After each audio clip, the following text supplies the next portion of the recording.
everybody, what's up? It's Live with April Diamond here on Hey Vegas TV. I am so excited today to have my best new good friend, Jeff Timmons. Give it up for Jeff. Thank you. Thanks for having me. I appreciate it. This place is great. I didn't even know this was here. I didn't even know this existed. I'm a Vegas local, so it's exciting. And I'm an advocate of Vegas, so it's exciting to see this going on here, and and it's also great to see you again, and happy that you're getting the opportunity to really get yourself out there outside of what you're already doing, which are plenty of amazing things already. So thanks for having me. It's a pleasure. I appreciate that. That's really nice of you to say. We had some chats online, and you got to tell a lot of your story. As you guys know, Jeff Timmons is the founding member and really the creator of 98 Degrees, everybody's fan favorite vocal band. Well, look, yeah, we consider ourselves a vocal group. I mean, we're influenced by Boys to Men and groups there, but there were no boy bands out when we decided to put ourselves together. Right. But, you know, years later, we kind of got lumped into that boy band thing, which we didn't like because of the connotations with boy bands that you can't sing live, and, you know, you're put together by some Svengali or some super producer or some label. Yeah. And we put ourselves together and we're inspired by vocal groups. But we're associated with the Backstreet Boys and NSYNC, which are legends and dear friends of ours. And now that we're in our 50s, we don't mind the term boy band anymore. You don't look like you're in your 50s. I'm just saying. Well, that's all the nice lighting they have in the studio, all the soft gels and the filters and all that good stuff. So, and you guys look great. You guys look great. And there is a huge resurgence of, like, let me say boy band. I know you guys are a vocal group, but the boy band thing is a huge, like, you have an audience from back in the day and they never left you.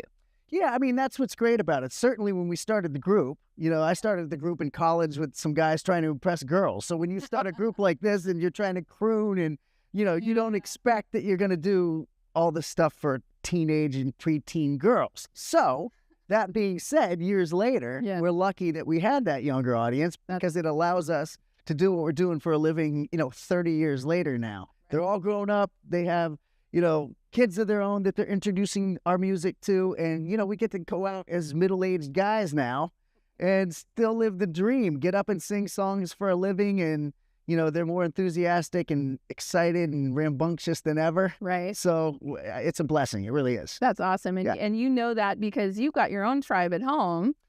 Yeah. You got your kids, and they're seeing the resurgence of the popularity of you and your band. Like, that must be, you know, kind of a fun full circle moment. Well, look, no pun intended. Yeah, it's called Full Circle. In store soon. But yeah, well, look, I think, you know, I'm remarried. So my wife and I, we both had 2 kids from our previous marriage. We have one together. So when we got together, it was like the Brady Bunch. And, you know, my 2 older kids, I was just kind of focused on being their dad. So, you know, we had a big hiatus of about 11 years. I kind of just did behind the scenes stuff. I did music for TV and ghost wrote songs for other artists, and primarily was just their dad. So after 11 years of a break, us coming back, now I told them I was cool. They didn't really believe it, but, you know, when we had a resurgence and came back after 11-year break, we went on tour with New Kids on the Block and Boys to Men, who we idolize, Boys to Men. So it was a dream for us, and we were doing stadiums, and we each had our own tour buses. And so, you know, my older kids were like, what is this? This is crazy. I mean, where'd you come from? And I said to them, I told you I was cool. And they were like, no, you're still not cool. This is cool, but you are still not cool. But nonetheless, it was kind of an interesting you know, sort of dynamic for them to experience. Now, my 2 stepkids, my 2 stepkids and my youngest daughter, you know, they sort of saw me in that light from the beginning, and they're all used to it, and it's part of their lives, traveling around the world and getting to go really cool places. And and then that helps you understand the families. So the people that followed you back in the day when you first started now have families. So now it's them and their families following you. Yeah, listening to the music, so you are getting reintroduced to a whole new generation of, you know, fans and listeners and that kind of thing. It really is cool. I mean, when I say it's a blessing, I mean, we don't take any of it for granted. We never really did. I mean, we're all Ohio guys, blue-collar, Midwestern guys. We're raised in a certain way to be respectful and appreciative of everything that comes your way, right? So, you know, although it's easy to kind of get caught up in it and take it for granted, we always checked ourselves. If any of us would start to get a little out of control or let it go to our heads, we're like, look, This isn't real. Yeah. 6 months before this, we were driving to Winnebago around trying to get discovered with our pictures plastered on the side. At the time. Yeah. Due diligence. And so, you can easily get caught up into it, and people will let you or want you to get caught up into it so they can get caught up into it. But, ultimately, we're very fortunate that, we're introduced to, we still have our fans from the beginning, our core fan base, which they've always been there for us. Yeah, and they continue to follow you to all your shows, because the shows that you're doing now, which we'll talk about in just a minute, but all the shows that you're doing now, they're sold out. You have new music out. You have like all of this, the dynamic. It's almost like you picked up where you left off.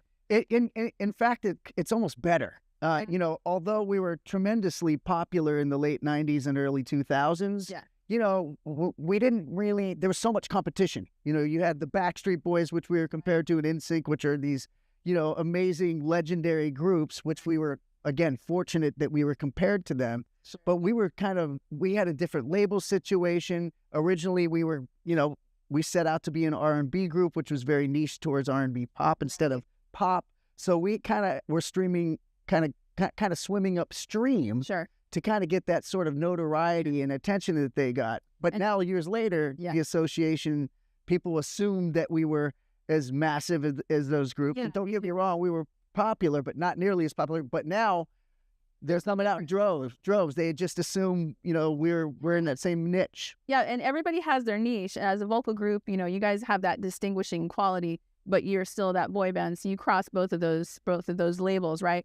And when we come back, I want to talk about your new music, about your new tour, and a couple of other fun things that people in Vegas will probably be interested to hear about. So we'll be right back. Hey Vegas! Celebrate every day in style at the Composer's Room. From live music to comedy shows, we've got entertainment that'll give you that Las Vegas vibe. Our tavern serves the best drinks in Vegas. Whether you're a cocktail connoisseur or a beer buff, our bartenders got you covered. And let's not forget about the food. Our culinary delights are sure to tantalize your taste buds. Come for the entertainment and stay for the food. Reserve your visit to the Composer's Room today and start celebrating Las Vegas our way.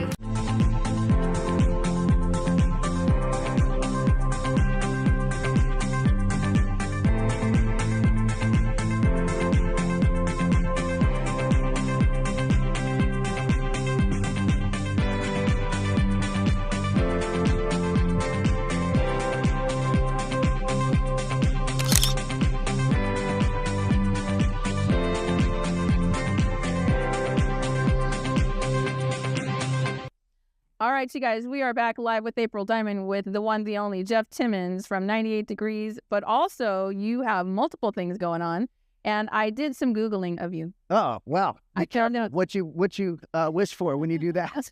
There's some stuff on there. I bet there is. There's a few things. You have a lot of singles that I didn't realize you had released, which is exciting. Yeah, I mean, look, I kind of dabbled in doing solo stuff. I love the music, right? So you know how you're a musician, right? You put out music. Yeah. I do all this other stuff, and we could probably get into some of the other businesses and other ventures I have in entertainment. You have to learn the business and have to diversify yourself just to do music, right? Correct. And so, I've released songs, I've never really gotten with a major label, sort of our window passed, and then, they kind of, outside of Justin Timberlake, they really didn't really care about any of the other solo artists for boy bands and stuff like that. So I didn't really pursue it. I mean, I couldn't even get a major to even listen to the music at that time. Wow. So I just have released things here and there that I've been passionate about along the way. I'm thankful that you know about that. But I love being in the studio, love music. Occasionally I'll go, all right, I'll release it and see what it does. We had a song, speaking of Pompeii, we're doing something with Pompeii Productions, but I did a song called Lit with this artist, this very talented rapper named Pompeii, which made it to #1 on the Apple iTunes. Oh, wow, that's great. So yeah, we were fortunate enough to have some fun with that. But I kind of, my big thing when it comes to music is really the group, Yeah. So. And being the founding member. That's the thing is, Jeff, really, you put that together. That you are the one that created 98 Degrees. Well, I was dumb enough to try it first. So I started. Took all the hits. Well, I started in college to impress girls at a party. It's a very shallow thing, but that's what college guys do. Right. And we sang for some girls, quit school, went to LA because you didn't have any of this technology that you have today. You couldn't go on American Idol to try out, or you couldn't put things on TikTok that would go viral. You literally had to go to Nashville, New York, or LA. Because that whole promotional landscape changed. It's totally different. Now it's all, doing this and social media and that kind of thing. You released some singles, and then I scrolled down into your past and your history, and I saw Chippendales. Yeah, that's right. Chippendales here in Vegas. Now, look. It was like, okay, you probably didn't join Chippendales, but... No. So a dear friend of mine who used to manage me for a short spell, his name's Michael Caprio, and he's an amazing publicist, PR guy. Nice. And, look, I had been out of the mix, out of the scene for a long time, like I said, being a dad and just kind of, doing hodgepodge things with music and production and things of that nature. Yeah. And Michael said, you need to get back out there. Yeah. And one way you can do this is to host the Chippendales. Well, of course, I was, everybody has their preconceived ideas of what the Chippendales is. I'm like, oh my God, I can't have the first thing I come back and emerge being a stripper with the Chippendales, right? So, I mean, this was pre-Magic Mike, so it wasn't really, still was sort of taboo even 14 years ago when I did it. And, my wife was like, no, you should go do it, because my wife said, you should go do it because this will get you a lot of PR and promotion, and maybe, there'll be some buzz about, your group getting back together, because I'd really hoped that the group would get back together. We had been doing different things. We never broke up. But I went to go see the show. I saw the show, and it was incredible. It's a well-produced show. Yeah. The guys sing, they can dance. It's not just, So you said, okay, I'm going to go and host the show and perform. And it's, it's on Google. You can check it out. But you're the kind of person that will go out and try things, and you don't mind if you sink or swim. You just want to see where it goes, right? Well, I love that you know that. And I think in life, you have to go for things, right? You have to be willing to put yourself, you got to take risks, big risks, to get big rewards, right? And I'm confident enough in myself to try things and fail. I mean, you're going to go through life. Nobody hits a home run every time, right? So for me, it's like, I'm a person that doesn't take myself too seriously, but takes what I do seriously, if that makes sense. So I think that, if you put your effort and your heart and soul and spirit into something, and it doesn't work out for you, you know what? At least you can go look at yourself in the mirror and say, I tried. I gave my best, and I didn't hold anything back. The one thing that I don't want to have in my life is when I'm older to go, you know what, if I would have only tried a little bit harder, or if I would have took that chance. Now, look, a lot of times people will laugh at you, or you make a mistake, or it doesn't translate into the ultimate success. Right. But every once in a while, lightning strikes, and it turns into mega success. Put yourself in that position, you're never going to know. And sometimes you sink and sometimes you swim. And believe me, I know a lot about that. Well, we all do. We all do. We've all been through that. And it's not, I think it's a learning process. And by the way, let's add this. You also are a motivational speaker. You take a lot of stages and go and speak around the country too. Well, yeah. I mean, look, part of what you do when you have the success that we've had, we've been very, very fortunate, sold millions of records, got to travel the world. Whatever was in my mind's eye when I wanted to start this, my life ended up exceeding those expectations. Awesome. And with that comes, I feel like people have to have a responsibility to give back. And you don't have to necessarily do it publicly. You can do it privately. Sure. It's just something that I feel is, karma or the energy of reciprocating the blessings that you got, however you want to frame it. Yeah. Not to bring religion into it or the universe or God, whatever you believe in. I feel like if you're getting this sort of energy, you've been rewarded for your efforts, that it's only natural to give back. And one of those things that I like to do is just get in front of people and tell them my story. Yeah. Tell them that I'm a human being that tries and fails, but also gets myself into the mindset of putting things together, self-belief, and sort of manifesting what you go out to do. In the music business, you need that because you got to almost motivate yourself most of the time. It is a hard business, and a lot of businesses are really hard, but the entertainment business is brutal. And we're gonna talk more about when we come back. We're gonna talk more about the music that you're currently doing. We're gonna talk about what's coming up. Great. And I'm gonna see if I can find some more stuff on you. Dirt. We're the best though. I love it. This is so much fun. We'll be right back with Jeff Timmons.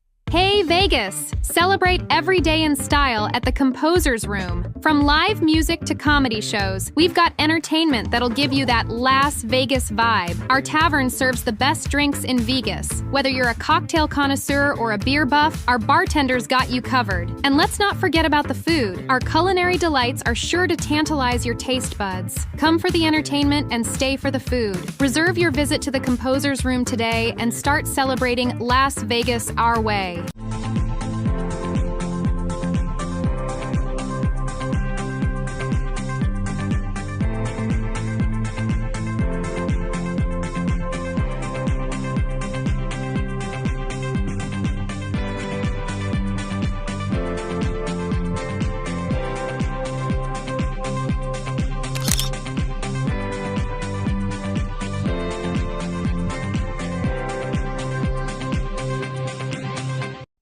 Hey, we're back live with April Diamond on Hey Vegas TV with Jeff Timmons, and you have so many stories to tell, but we were just talking about, I want to talk about your music. I keep saying that, but I want to hear about this No Man's Land band thing that you were just talking about. Oh, Mission Man Band. Mission Man Band? Mission Man Band is a well-known I'm surprised you haven't heard of it. It was a hit VH1 series. Okay. No, it wasn't. It was nobody watched it. It lasted one season, and that was it. It kind of came at a weird time when all the pop music was sort of on a hiatus. But really? They had this brilliant idea of taking guys from from different groups and putting them into one boy band, which today would be really incredible because of the resurgence we spoke about earlier, and the sort of thirst for this. Happening now. We'll talk about that in a second. But tell me about that. Mission Man Band was a VH1 show, and they put Chris Kirkpatrick, Brian Abrams, Chris Kirkpatrick from NSYNC, of course, everybody knows that. Brian Abrams from Color Me Bad, which wasn't really a boy band, it was an R&B group, but okay. He's an amazing singer. Rich Cronin from LFO, who was a dear friend of mine. He sadly passed away, but he was an amazing talent, really close friend. And myself, and they put us in a house and gave us a bunch of adversity and adverse situations that we probably were set up to fail, which made good TV.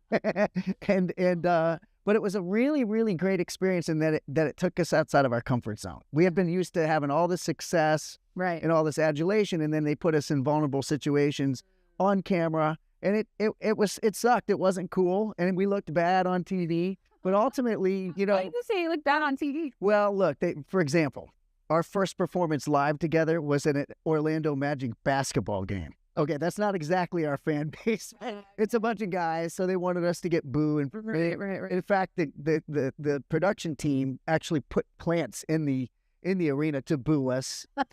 And then it was supposed to be like sort of a humbling experience. And then the arc was, we came off at the end with a good performance at a club, but nonetheless, it was a great experience because it was hard, And now it's hard to get booed. Well, you don't want to get it's hard to get booed, but it's also, we had only experienced we were coming off the highest of highs, ultimate success, traveling the world on private jets and playing arenas to then it all kind of gets shut off like a faucet and you got to come back. Well, the faucet's turned back on. Yeah. Okay. And I want to talk about, I think you guys 98 Degrees just released a new single. We did. Yeah. We released a new single called Got You, which is an amazing song. It's a great song. Thank you. Nick Lachey co-wrote it with Alex Cantrell. Lachey, come on live with April Diamond on Hey Vegas. We want to talk to you.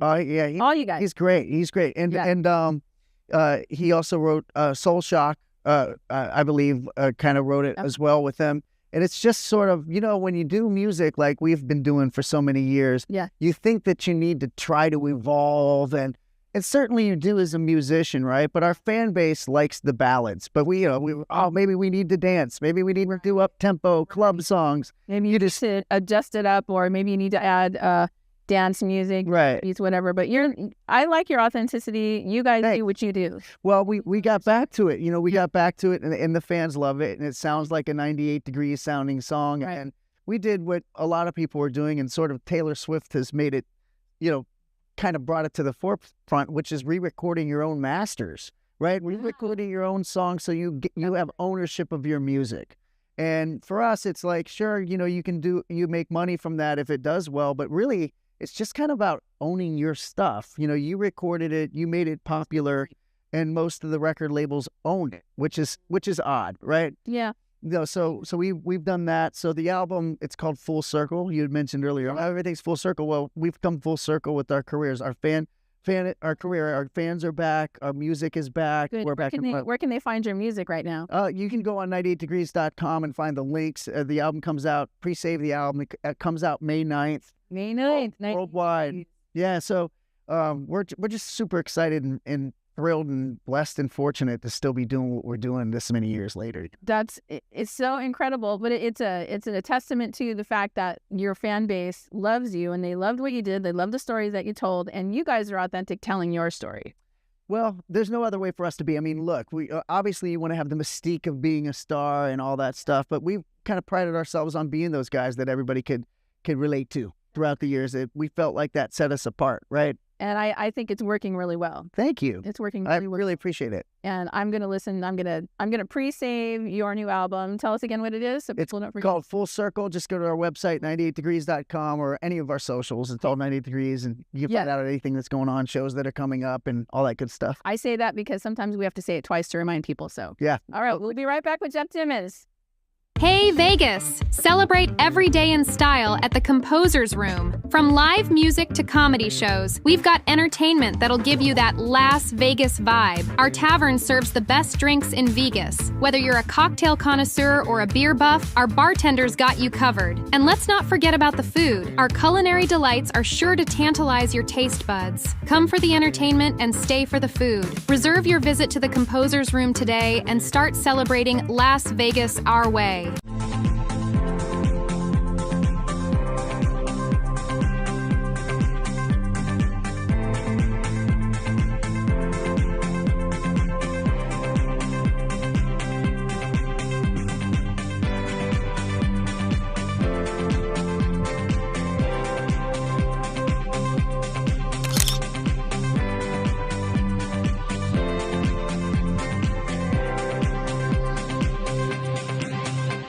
All right, we're back with Jeff Timmons and talking about 98 Degrees and the fact that you guys are back. Well, you've always been together, even the time passed and we didn't see you, but you've got some big things coming in the works. And I want to talk about Boy Band Symphony real quick. Of course. I heard about that. This is an amazing thing. Thank you. Yeah, I mean, there have been these incarnations of different boy band guys doing different things together. There was one here called The After Party that had Joey Fatone and Nick Carter and Wanye from Boys II Men and AJ. And that was like in a club kind of setting. For this one, it's myself, Chris Kirkpatrick, who's a dear friend of mine from NSYNC, right? And Eric Estrada from O-Town, who is really an underrated guy. I mean, he's an amazing, probably one of the better vocalists I've heard. The three of us do each other's songs and cover other boy band songs with a huge orchestra. It's been an enormous success for us. We didn't know what to expect or what people would think of it. Of course, right. When a lot of us sing ballads, right? So when you have these ballads, they're constructed most of the time with an orchestra in mind, and it's not really like that. It's programmed. You might have some strings, but to hear these songs come to life with an orchestra, I'm up there often getting goosebumps listening to this music. It's an amazing, overwhelming feeling. Orchestral music, but the thing that's cool about it, and by the way, all these places that you've gone, you guys are selling out. Yeah, every venue. Yeah, every venue's been sold out. I mean, we have Louisville coming up here in a couple days. We have another one, Pittsburgh, and we're about to announce another one, Columbus. And all of a sudden, your town, Ohio. Yeah, Ohio. All of a sudden, we're getting more and more offers to do this, and we just thought it would be fun to do once. So. Again, it's that thing that you just kind of, sometimes things kind of lightning strikes and you gotta go with the flow. So that whole thing, the boy band thing is back. You guys all coming from all these different boy bands. I say boy band, but I mean it in the dearest, most. We're not afraid of the term anymore. We love it now that we're older. You know, call us boys, fine. Yeah, exactly. But and the music is so timeless. I listen to your stuff. I listen to Backstreet Boys, and I think they have a residency coming up. They're going to be playing at the Sphere. I'm sure it's going to kill. I mean, I think they've already sold out and added dates already. So it's the time. It's back. And you guys are about to start Are you gonna? Is a tour coming? Is something? Well, we're doing some national dates here. We have Disney coming up, Epcot end of April, and then we have a couple of things in October. But really, we haven't served our fans overseas where we broke first. So this year we're going to kind of concentrate on going to Southeast Asia, Canada, and some other parts of the world where a lot of people don't know. We didn't necessarily break in the U.S. first. We had to go other places. Right. And that's where we're kind of going to go back and see some of those folks. You go out and you come back to the U.S. Yeah. So, well, Jeff, thank you for for coming and being on Live with April Diamond. It's a pleasure. Always an honor to talk to you. Congratulations on this. This is incredible, and your new music too. And thank you. Anytime you want me on, I'd be happy to come back. I would love to have you come back. In fact, we'll do that. We're going to do another episode at some point and talk about some more stuff. You have great stories. You have great music. And thank you for watching Live with April Diamond here on Hey Vegas TV. Give it up for Jeff Timmons. Whoop. Thank you. You're my own audience. Thanks, Jeff. Thanks for having me. Appreciate you. Thanks, you guys.